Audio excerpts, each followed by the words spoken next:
ধন্যবাদ ঠাকুর আমাদের খুশির সংসার দেওয়ার জন্য। আর তুমি আশীর্বাদ করবে যেন আমরা এমনি করে সংসার করতে পারি।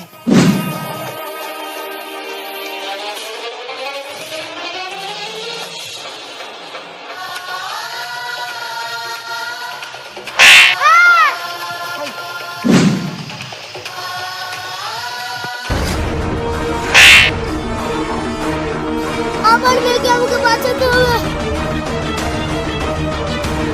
আমার মেয়েকে তুমি একটু ধরো তো। কই দাও।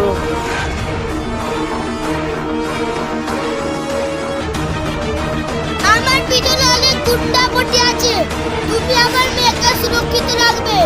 আরো 18 বছর হয়ে গেলে এই চিঠিটা ওকে দিয়ে দেবে। কি বলছো তুমি এটা?